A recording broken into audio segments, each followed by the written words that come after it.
Mister ladies மெய் என்பவர்களுக்கு உங்கள் பாரம்பரிய வைத்தியர் உங்கள் ராஜசூரியன். அற்புதம் ஆனந்தம் மெய் என்பவர்களே, நிறைய பேருக்கு பிபி சுகர் இப்படியே போயிட்டு இருப்பாங்க. இந்த அந்த பிபி வந்து அதிகமாயிருச்சு, என்ன செய்யறது? Pressure, heavy pressure, low pressure இதெல்லாம் இருக்கு. அப்ப இந்த பிபி வந்து அதை பிபி ஊத வைக்கணும். அதை அப்படின்னா ஒரே ஒரு வழி இருக்கு. என்ன வழி? ஒரு இனிமையான வழியை சொல்றேன், கேட்டுக்கங்க. ஒன்றும் கிடையாது, லெமன் ஜூஸ். சார் எனக்கெல்லாம் சளி பிடிச்சிங்க சார். சளியை போக்குறதாங்க லெமன் ஜூஸ். முதல்ல அதை புரிஞ்சுக்குங்க. ஆக லெமன் ஜூஸ் வந்து பிபியை கண்ட்ரோல் பண்ணும். கரெக்டாக 10 மணிக்கு ஒரு லெமன் ஜூஸ் அடிச்சிருங்க.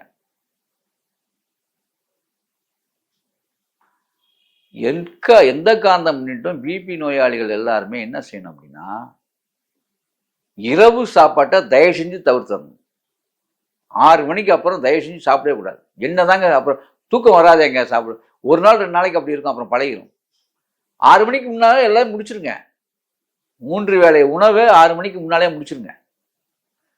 புரோட்டா திங்கிறத தயவு செஞ்சு பிபி, அதாவது ப்ரெஷர் நோயாளிகள் புரோட்டா சாப்பிடக்கூடாது. ஞாபகத்தில் வச்சுங்க. மாவு ஐட்டங்களை தொற்றக்கூடாது. இட்லி தோசை சாப்பிடக்கூடாது. இதெல்லாம் நீங்க உங்களுக்கு வந்து ப்ரெஷர் நோய் போனதுக்கு அப்புறம் நீங்க ஃப்ரீ பண்ணீங்க. 48 நாள் நான் சொன்ன மாதிரி இருங்க. மாத்திரையும் தேவையில்ல, ஒன்றும் தேவையில்ல, ஃப்ரீ ஆயிருவீங்க. அப்புறம் போய் செக் பண்ணுங்க, வருதான்னு பார்ப்போம். அது பிபி. புளித்த உணவுகள் ஆகவே ஆகாது. அப்புறம் லெமன் மட்டும் சாப்பிட சொல்றீங்க. லெமன் அந்த கால்சிய புளிப்பு வேற. அதுல உப்பு போட்டு, லேசா உப்பு போட்டு நீங்க சாப்பிட்டீங்கன்னா அது கண்ட்ரோல் ஆகும். அது என்னென்ன வேற ஒன்றும் இல்லைங்க, மலக்குடல் உங்களுக்கு சுத்தம் இல்லைங்க. மலக்குடல் சுத்தம் இல்லாதோடைய தன்மை ரேஸ் ஆகுது. கெட்ட, அதாவது வாயு குற்றம் ஏற்பட்டு, வாயு குற்றத்தால் அதெல்லாம் வருது. தசவாயு குற்றம் ஏற்பட்டு, எப்படி தனஞ்சயன் என்கின்ற காற்று இறந்த பின்னால்தான் அது இறைவனால் படைக்கப்பட்ட ஒரு படைப்பு. 10 காற்றுல அது ஒரு காற்று, தனஞ்சயன் ஒரு காற்று. இறந்த பிறகு, அதாவது நம்ம உயிர் போன பிறகும் நம்ம உயிரோடு இருக்கிறது தனஞ்சயன்கிற ஒரு காற்று. அதுதான் என்ன செய்யும், அந்த பணத்தை வந்து உப்பை வச்சு வெடிக்க வச்சு தண்ணியா ஆக்குறது அந்த காற்று. அதுக்கு அப்புறம் தான் போகும். தண்ணியா வடிய விட்டு மண்ணோட மண்ணை ஆக்கி விட்டு தான் தனஞ்சயன் காற்று கிளம்பும். இது நமக்கெல்லாம் மேல உள்ள நம்முடைய முதலாளி கடவுளுடைய படைப்புல ஒரு அதி அற்புதமான படைப்பு. இந்த 10 தச வாயுகள்ல இந்த தனஞ்சயன்கிற வாயு இந்த வேலையை செய்யும் கடைசியா. இது ரொம்ப பேருக்கு விஷயம் தெரியணும்னு நான் சொல்றேன். இது உடம்புல இருக்கு, நாம் உயிரோடு இருக்கும் காலத்துல இது ஹெவியிடக்கூடாது. இது ஹெவியா வர்றதுக்கு இதெல்லாம் இந்த ப்ரெஷர் கூறுக்கெல்லாம் இதெல்லாம் ஒரு அடிப்படை காரணம். இதுக்குள்ளெல்லாம் உள்ள பூந்து பேசணும், நான் டைம் போயிடும், நிறைய பேச வேண்டியிருக்கு. அதனாலதான் தசவாயு குற்றம்னு நாங்க பேசுறது. அப்ப காற்று, அதாவது எல்லா குற்றத்தையும் போக்கலாம்.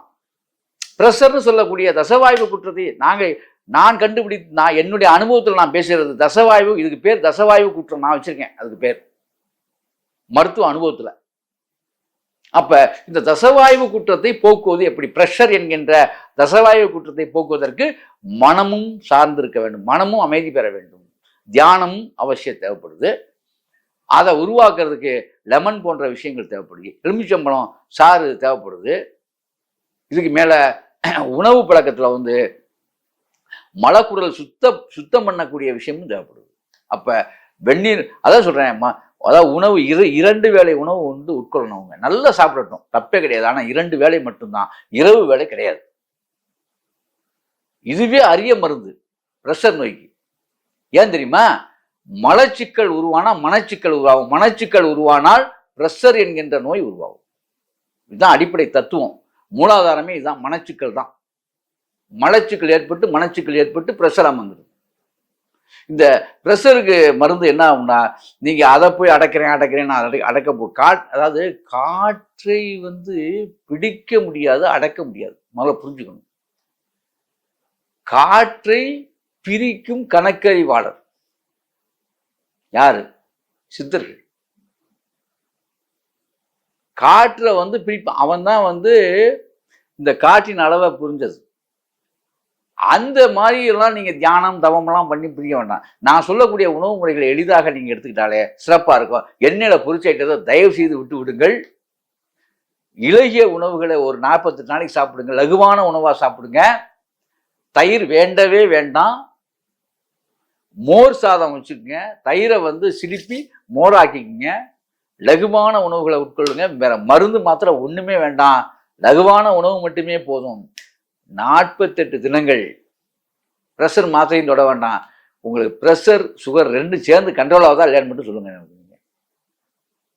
எண்ணெயில பொரிச்ச ஐட்டம் தொட்டவே கூடாது. எண்ணெயே உள்ள போயிடக்கூடாது. எங்க பார்ப்போம் சுகர் இருக்குதா இந்த ப்ரெஷர் இருக்கான்னு பார்ப்போம். உணவை நீங்க சரிப்படுத்திட்டீங்கன்னா உடல் சரியாகிவிடும்.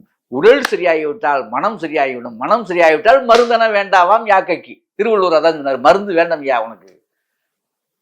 அவ்வளவுதான். உணவை எவ்வளவுக்கு எவ்வளவு நீங்க கட்டுப்பாடு பண்றீங்களோ அவ்வளவுக்கு அளவு நீங்கள் மருந்தகத்துக்கு செல்ல வேண்டியதில்லை. வைத்தியரை நாட வேண்டிய அவசியம் இல்லை. காரணம் என்னவென்றால் நோய் என்கின்ற பைத்தியம் உங்களை பிடிக்காது. ஆகவே அன்பர்களே, இதுல கவனம் செலுத்துங்க தயவு செஞ்சு. பிரஷர் ஒரு நோய் அல்ல, நோய் அல்ல, நோய் அல்ல என்பதை நீங்கள் முதல்ல புரிஞ்சுக்கணும்.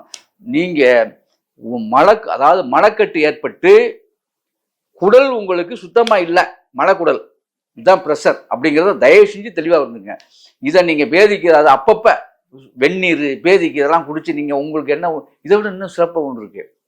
உப்பு இருக்கு பார்த்தீங்களா, அதாவது 3 நாளைக்கு ஒருக்கா. அந்த பிரஷர் நோயாளி இருக்கீங்களா, 3 நாளைக்கு ஒருக்கா சுட வச்ச தண்ணியில் 200 ml தண்ணியில் 4 ஸ்பூன் உப்பை போட்டு நல்லா கலக்கி வயிறு நிறையா ஒரு அரை லிட்டர் தண்ணி சுட வச்சு 4 ஸ்பூன் உப்பை போட்டு குடிச்சிருங்க. பேதி ஆகும். அவ்வளோதான். இதை வந்து வாரத்தில் 2-3 தடவை பண்ணுங்க. எங்கேயும் உங்களுக்கு ப்ரெஷர் வருதான்னு பார்ப்போம். அதே மாதிரி ஆப்பிள் இருக்குல்ல, மாவு மாதிரி உள்ள ஆப்பிளை மதியானம் சாயங்காலம் ஒரு 2-3 ஆப்பிளை தின்றுங்க.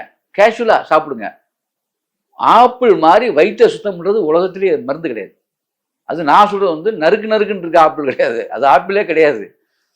மாவு மாதிரி இருக்கணும் ஆப்பிள். அந்த ஆப்பிளை நீங்கள் சாப்பிடும் போதே உங்களுக்கு புரியும். நீங்கள் தொடர்ந்து சாப்பிட்டு பாருங்களேன், அவ்வளோ இனிமையாக இருக்கும் உடம்பு. ஒரு 10 நாளைக்கு சாப்பிட்டு பாருங்க. இதெல்லாம் எளிய முறைகள். இவ்வளவுதாங்க. இப்படி செய்து அப்படி வாழுங்கள். அற்புதம், ஆனந்தம்.